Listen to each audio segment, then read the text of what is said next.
was day one in your book, or in your mind? It was good. I thought the guys worked hard. They tried to do what we asked them to do. The spirit was pretty good. The connectivity was good. So I thought it was a good first day. What do you want to accomplish on this first day? We want to continue laying the foundation and work on our narrative of who we are. We're going to play fast. We did it all last season. We want to see if we can play faster. We want to be more physical, and so I wanted to see that today. I saw it a little bit, but we can still up it in that area.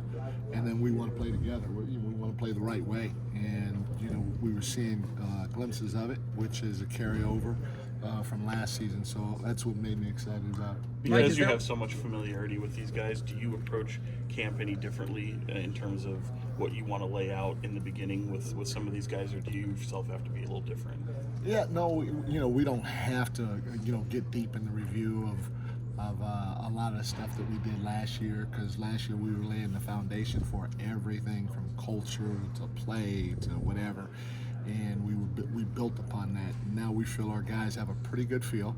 The neat part about it with the new guys coming in, we have enough veterans that were here last year that use their voice and their actions to teach these guys, so we don't have to repeat a lot of stuff. So the approach is different in that regard. I think it was last year around this. JaVale, he's pretty much stepping up to the plate right now. He's being real vocal from day one. I know you like that too, JaVale. For sure, he's an NBA champion. He's been around the block. I mean, he has a great feel for what's right and what's wrong. He's got a fantastic presence, and he's not afraid. And those are some of the characteristics you got to be able to have in order to be able to speak up in front of the group. He also said that you all had some discussion about playing on the defensive end. So you kind of like lean on him, since he's pretty much skilled in that position. Yeah, I mean, he's gonna have to play the right way. He's different than what we had last year with his length and his ability to block shots and/or discourage shots at the rim. He's also vocal, so we need him to be vocal. We need him to step up on that end of the floor in order for us to be able to take that next step as a unit defensively. When you look at what he can provide offensively, of course, a lob threat, but how do you see him fitting in with the DHO game and in pick and rolls, maybe even with Monk? And you know what, the thing I like about it, he can get in and out of a pick and roll quickly. He doesn't waste a lot of motion. Sometimes big guys, when they sprint up and they set the screen, when they roll, it's this big looping, galloping roll. But he has the ability to get up, set the screen, and dive to the rim.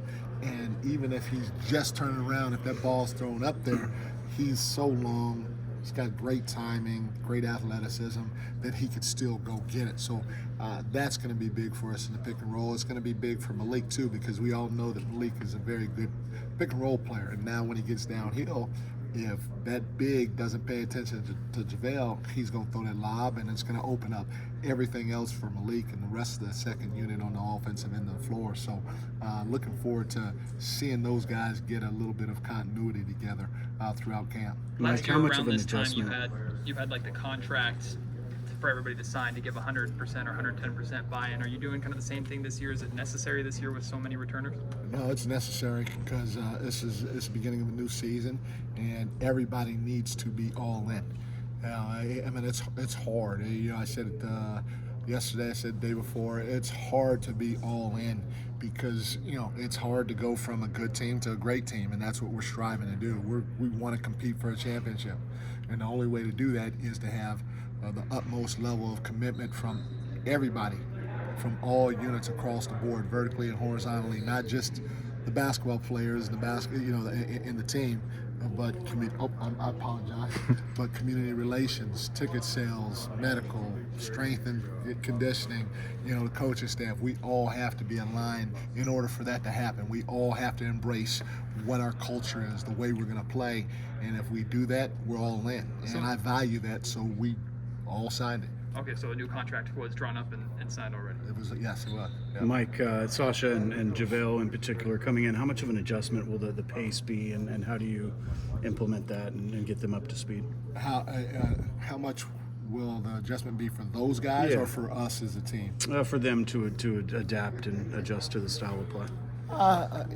We were probably the fastest team in the league last year, and so it's going to be a little bit of an adjustment for JaVale because I don't know. You would have to ask him, but I don't know if he's played as fast as we want to play, which he's more than capable of doing. But doing it every single possession is the hard part. And so that's probably a better question for him. And same with Sasha. I watched him a couple of times, but I'm not sure what their philosophy was offensively and if they played as fast as we are going to play. So I think they both will have to make a little bit of an adjustment. It's a guess, but that's a better question for them. There was a lot of talk yesterday about family and the environment that's kind of grown here. How much pride, do you take in helping to foster that? And is there the things you do as a coach to kind of bring that along?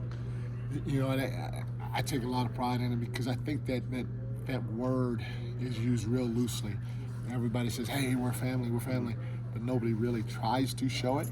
We're not perfect with it, but we try like the Dickens to really show that we are family and that we're here because of the players. This is a players' league. We're here to service the players, and we're going to ask and demand a lot from them, but we also want to make sure that they feel like they're welcomed, and their better halves and or kids are welcome too, because they're spending a lot of time away from them throughout the course of the year. And so we try to foster that, and I do it a lot by trying to be present, trying to touch everybody, not just the players but the wives and the kids and all that when they're here. And you just hope that everybody kind of follows your lead during the course of any interactions that you have with other people's families. Coach, what does it mean to have Trey back, and how does he contribute to kind of that family vibe that you were just talking about? Trey's such a good guy. He understands what's right, what's wrong. He's going to bring it every day, and he gives us a lot of versatility. He could play the 4, he could play the 3, but just as importantly, he could be the 5 if we want to go small and still stretch the floor. And we know that if he is that, we're not going to get beat by a big ducking in, because Trey's going to fight like hell just to keep that guy out of the paint. Anything new from Keegan?